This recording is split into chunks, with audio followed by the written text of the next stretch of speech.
Hi guys and welcome all. இன்னைக்கு இந்த வீடியோல என்ன டாபிக் பத்தி பேச போறேன்னு சொல்றதுக்கு முன்னாடி ஒரு சின்ன இன்ட்ரோ. ஆக்சுவலா சைல்ட்லிஸ்டா இருக்க நம்மளோட 4 வயசு குழந்தையை கொண்டு போய் ஸ்கூல்ல சேர்க்கறதுல இருந்து அவங்க வந்து வெல் எஜுகேட்டட் பர்சன், அதாவது ரொம்ப நல்லா படிச்ச திறமைசாலியா இந்த சொசைட்டிக்கு ரிட்டர்ன் ஆவரையும் கிட்டத்தட்ட ஒரு 5 வருஷத்துக்கு மேல அவங்க கூடயே டிராவல் பண்ற ஒரு விஷயம் தான் புக்ஸ். ஸோ நார்மலாக வந்து புக்ஸ் வந்து நமக்கு டீச் பண்ணோம், நம்ம இன்டெலிஜென்ஸை வந்து இம்ப்ரூவ் பண்ணி இன்க்ரீஸ் பண்ணோம். ஆனால் அதே புக் வந்து நம்மளுக்கு கன்ஃபியூஸ் பண்ணா என்ன எழுதிருக்குன்னே புரியாத அளவுக்கு ரொம்பவே யோசிச்சு முடிப்பிச்சுக்கூட யோசிச்சு யோகி பாபு மாதிரி இருக்க மண்டையை வந்து மொட்டராஜ் அந்த மாதிரி எம்டி பண்ணா அந்த மாதிரி ஒரு ஸ்டேஜான புக்கை அதை பற்றி நீங்கள் சொல்ல போகிறேன். ஸோ வாங்க வீடியோக்குள்ள போகலாம்.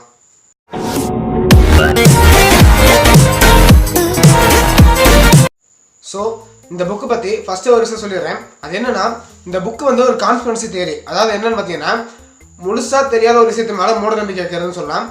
அதை கூட சுருக்கமாக சொல்லுவோம், உங்களுக்கு புரியுமா சொல்லணும் அப்படின்னா, எஸ்ஜே சூர்யா சார் சொல்லுவார்ல, இருக்கு ஆனால் இல்லை, அதே கான்செப்ட் தான். இந்த புக்கு இருக்கா இல்லை அப்படிங்கிறது ஒரு பெரிய குழப்பமாக இருக்குது. ஸோ இதான் வந்து கான்ஸ்பிரசி தியரின்னு சொல்லுவாங்க. இதை ஏன் சொல்கிறாங்க, அதாவது இதோட கான்ஸ்பிரசி தியரி என்ன அப்படிங்கிற நான் சொல்லிடுறேன். அதுக்கு முன்னாடி இந்த புக்கோட பேர் என்னங்கிற சொல்லிடுறேன். கிராண்ட் கிரிமோயர், இதான் இந்த புக்கோட பேர். இதுக்கு வந்து இன்னொரு 2 பேர் இருக்குது. அது என்னென்னா, இந்த ரெட் டிராகன், இன்னொரு பேர் வந்து கோஸ்பல் ஆஃப் சாத்தான், அதாவது சாத்தானின் போதனைன்னு சொல்லுவாங்க.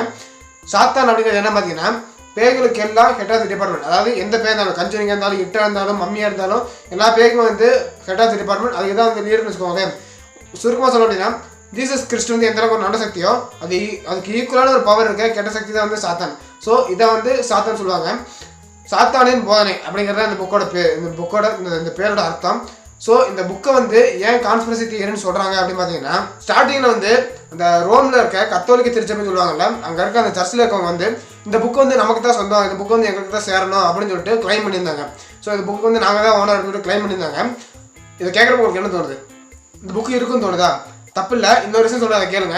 என்னென்னா, இந்த புக்கு வந்து இதுவரையும் ஒரு மக்கள் கண்ணில் கூட காட்டப்படல. ஸோ மேபி இந்த புக்கு வந்து சர்ச்சில் இருக்கலாம், அப்படி இல்லைன்னா இந்த புக்கு இல்லாமே இருக்கலாம், அந்த புக்குன்னு ஒரு விஷயமே இல்லாமல் இருக்கலாம். ஸோ இதான் வந்து இந்த புக்கை பார்த்தா கான்ஸ்பிரசி தியரி. ஸோ இப்போ உங்களுக்கு வந்து ஒரு கன்ஃபியூஸாக தான் இருக்கும். ஸோ இந்த புக்கு இருக்கா எல்லாமே கன்ஃபியூஸாக தான் இருக்கும். இருந்தாலும் இந்த புக்கு இருக்குது அப்படின்னா அந்த புக்குக்கான ஒரு சில தியரிஸ் இருக்குது. அதை சொல்கிறேன், வரிசையாக சொல்கிறேன், கொஞ்சம் இன்ட்ரெஸ்டிங்காக இருக்கும், கேளுங்க.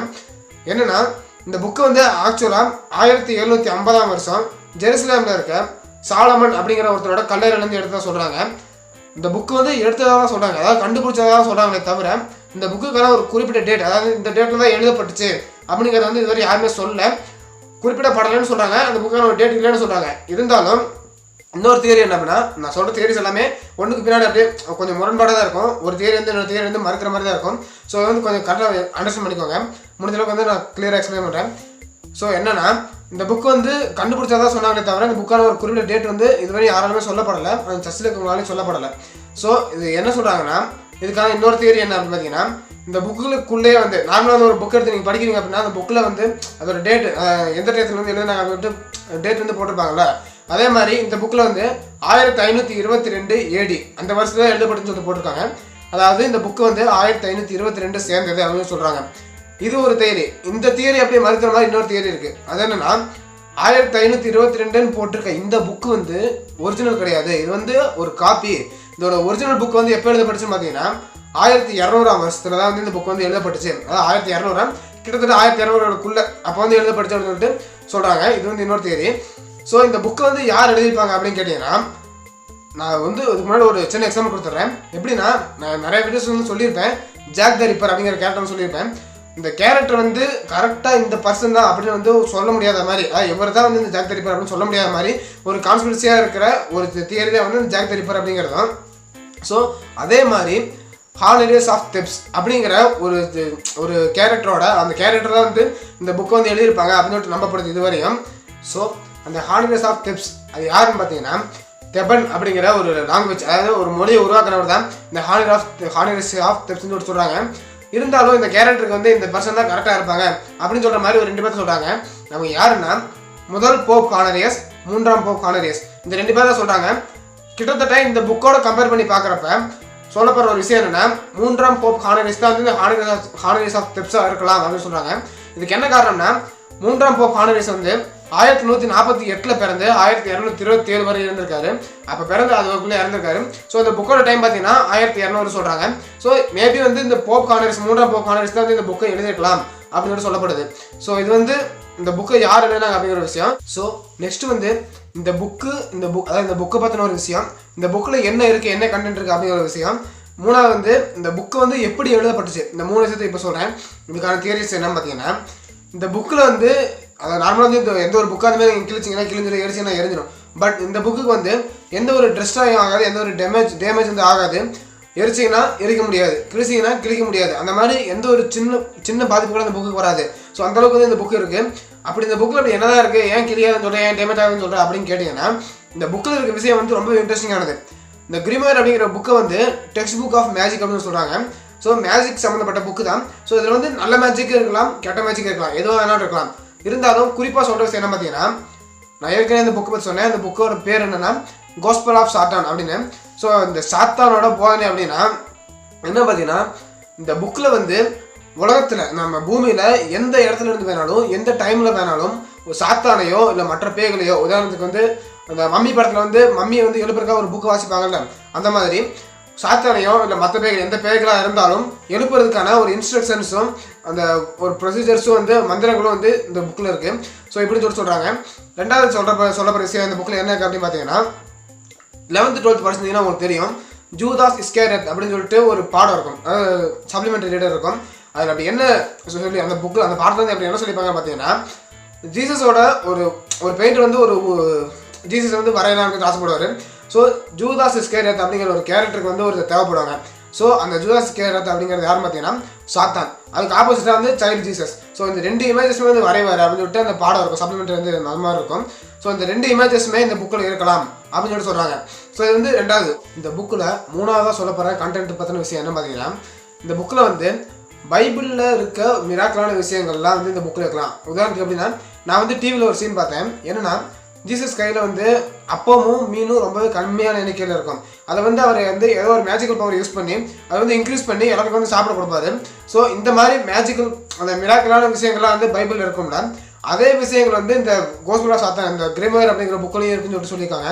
ஸோ இதான் வந்து இந்த புக்கில் அப்படி என்ன கண்டென்ட் இருக்குது, இந்த புக் வந்து அப்படி என்னடா கண்டெயின் பண்ணியிருக்கு அப்படிங்கிற விஷயம். ஸோ இதோட இன்னொரு விஷயம் இருக்குது, இந்த கண்டென்ட் பற்றி இன்னொரு விஷயம் இருக்குது. அதெல்லாம் பார்த்தீங்கன்னா, இந்த புக்கோட காப்பீஸ் வந்து உலகம் முழுக்க நிறைய இடத்துல சுற்றிட்டு இருக்கலாம், அதாவது இருக்கலாம் அப்படிங்கிற ஒரு தியரி தானே தவிர உண்மை கிடையாது. உண்மையாக என்னங்கிறது தெரியாத மாதிரி ஒரு தியரி தான். ஸோ இந்த புக்கோட காப்பீஸ் வந்து உலகம் முழுக்க நிறைய சுற்றிட்டு இருக்கலாம். இருந்தாலும் அந்த ஒரிஜினலான புக்கு 1200 எழுதப்பட்ட இந்த ஒரிஜினலான புக்கில் மட்டும்தான் உண்மையான மந்திரங்களும் வழிமுறைகளும் இருக்குன்னு, மற்ற புக்ஸில் வந்து போலியான மந்திரங்கள் தான் இருக்குது அப்படின்னு சொல்லப்படுது. இது மட்டும் இல்லை, இந்த கிரிமோயர் கிராண்ட் கிரிமோயர் அப்படிங்கிற புக்கை தவிர மற்றபடியான, அதாவது கிரிமோயர்ங்கிறது வந்து ஒரு தனி கேட்டகரி. ஸோ இதை தவிர மற்றபடியாக எழுதப்படுற புக்ஸ் எல்லாமே, இந்த மந்திரங்கள் வச்சு எழுதப்படுற புக்ஸ் எல்லாமே வந்து ஃபேக் தான். அதெல்லாம் வந்து ஒர்க் அவுட் ஆகாது அப்படின்னும், இந்த ஒரு புக் மட்டும்தான் ஒர்க் அவுட் ஆகும், இதில் இருக்க கண்டென்ட் மட்டும்தான் உண்மையான கண்டென்ட் அப்படின்னு சொல்லிட்டு எல்லாரும் சொல்லப்படுது. இது வந்து ஒரு பெரிய தியரியாக இருக்குது. ஸோ இது வந்து அந்த புக்கில் அப்படி என்ன கண்டென்ட் இருக்குது அப்படிங்கிறதுக்கான தியரி. கொஞ்சம் கன்ஃபியூஷனாக இருக்குன்னு நினைக்கிறேன். ஸோ ப்ளீஸ் கொஞ்சம் அண்டர்ஸ்டாண்ட் பண்ணிக்கோங்க. ஸோ அடுத்து வந்து என்னென்னா, இந்த புக்கு வந்து எப்படி எழுதப்பட்டுச்சு அப்படிங்கிறத சொல்கிறேன். ஆக்சுவலாக இந்த புக்கை வந்து எழுதினது போப் ஹானரிஸ், அதாவது 3ஆம் போப் ஹானரிஸ்ன்னு சொல்லிட்டு சொன்னேன்.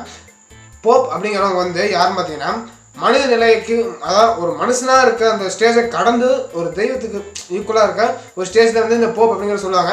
இது வந்து நிறைய பேருக்கு தெரிஞ்சது தான். இருந்தாலும் இன்னொரு தியரி என்ன பார்த்தீங்கன்னா, இந்த போப் வந்து மனித நிலையை விட்டு வெளியே போனதுக்கப்புறமா ஒரு தடவையாவது சாத்தானால் கட்டுப்படுத்தப்படுவாங்க அப்படின்னு சொல்லிட்டு ஒரு தியரி இருக்குது. இதுவும் ஒரு தியரி தான். ஸோ இதுக்கு ஏன் சொல்கிறேன் அப்படின்னா, இந்த புக்கு எழுதின போப் ஹானரிஸ், 3ஆம் போப் ஹானரிஸ் வந்து அவருக்குள்ள சாத்தான் இறங்கி அது மூலமாக அவர் எழுதியிருக்கலாம். அப்படி இல்லைன்னா சாத்தானால் வந்து அவர் கட்டுப்படுத்தப்பட்டு இந்த புக்கு நீ எழுதித்தான் ஆகணும் அப்படிங்கிற சொல்கிற மாதிரி வச்சுக்கோங்களேன், கட்டுப்படுத்தப்பட்டு அவர் வந்து அந்த புக்கு எழுதியிருக்கலாம் அப்படின்னு சொல்லிட்டு ஒரு தியரி இருக்குது. ஸோ இது வந்து அந்த புக்கு வந்து எப்படி எழுதப்பட்டுச்சு அப்படிங்கிறதுக்கான தியரி. ஓகே, இந்த ஃபேக்ட்லாம் வந்து இந்த இன்ட்ரெஸ்டிங்கான ஃபேக்ட்லாம் வந்து தனியாக இருக்கட்டும். இப்போ சொல்லப்படுறது வந்து ரொம்ப முக்கியமான விஷயம் என்னென்னா, இந்த புக்கு வந்து இருக்கா இல்லையா அப்படிங்கிறதே தெரியாமல் இருக்கப்ப இந்த புக்கு வந்து இருந்துச்சு அப்படிங்கிற சொல்கிற மாதிரி ஒரு தியரி இருக்குது. அது என்னென்னா, ஹைத்தி அப்படிங்கிற ஒரு பர்டிகுலர் ஏரியாவில் வந்து ஊடு கல்ச்சர் அப்படிங்கிற இனத்தை சேர்ந்த மக்கள் வந்து இருந்திருக்காங்க. இந்த மக்கள்கிட்ட இந்த புக் வந்து ரொம்ப ஃபேமஸாக இருந்திருக்கு. இந்த கிரிமோயர் அப்படிங்கிற புக்கு வந்து ஊடு கல்ச்சர் சேர்ந்த மக்கள்கிட்ட ரொம்பவே ஃபேமஸாக இருந்திருக்கு. ஸோ இது வந்து இந்த புக்கு இருந்துச்சு அப்படிங்கிறதுக்கான ஒரு தியரி. இன்னொரு தியரி என்ன பார்த்தீங்கன்னா, இப்போ வரையுமே கத்தோலிக்க திருச்சபையால் கட்டுப்படுத்தப்பட்டு இந்த புக்கு வந்து அந்த சர்ச்சில் தான் இருக்குது அப்படிங்கிறது வந்து எல்லாராலும் நம்பப்படுது. ஸோ இது வந்து இந்த 2 தியரியுமே வந்து இந்த புக்கு வந்து இருக்குது அப்படின்னு சொல்கிற மாதிரி ஒரு தியரிஸ் தான். ஸோ இது வந்து உண்மையாக என்னங்கிறது தெரியல, எல்லாமே வந்து கான்ஸ்பிரசி தியரிஸ் தான். ஸோ இருக்கா இல்லையா அப்படிங்கிறது தெரியாத ஒரு புக்குக்கு இத்தனை தியரிஸ் இருக்குது. இந்த புக்கு வந்து இருக்கும்னு நீங்கள் நினைக்கிறீங்களா? இந்த ஃபேக்ட்லாம் கேட்டதுக்கப்புறம் இந்த புக்கு வந்து இருக்கும்னு நீங்கள் நினைக்கிறீங்களா இல்லை இல்லைன்னு நினைக்கிறீங்களா அப்படிங்கிறத வந்து கமெண்ட் பண்ணுங்கள். ஸோ அவ்வளோதான் கைஸ், இன்றைக்கி வந்து இந்த புக்கை பற்றி சொல்ல நினச்சேன். ஆக்சுவலாக கொஞ்சம் நாளாக நான் நினச்ச விஷயம் என்னென்னா ஏதாவது ஒரு புக்கை பற்றி கொஞ்சம் மிஸ்டேக்ஸ் கிடைச்சா நல்லா அதை பற்றி வீடியோ போடலாம் அப்படின்னு ஆசைப்பட்டேன். ஸோ அப்படி பார்க்கும்போது இந்த புக்கை பற்றி நான் ஆர்டிக்கல் வந்து கொஞ்சம் பிடிச்சிருந்துச்சு. ஸோ அதனால தான் வந்து இந்த புக்கை பற்றி உங்கள்கிட்ட சொன்னேன். அதான் நான் ஏற்கனவே சொன்ன மாதிரி ஒரு கான்ஸ்பிரசி தியரி இருக்குது, அந்த புக்குக்கு இத்தனை தியரிஸ் இருக்குது, இத்தனை ஃபேக்ட் இருக்குது. இதெல்லாம் நான் கரெக்டாக எக்ஸ்பிளைன் பண்ணேன்னா அப்படிங்கிறது எனக்கு தெரியல.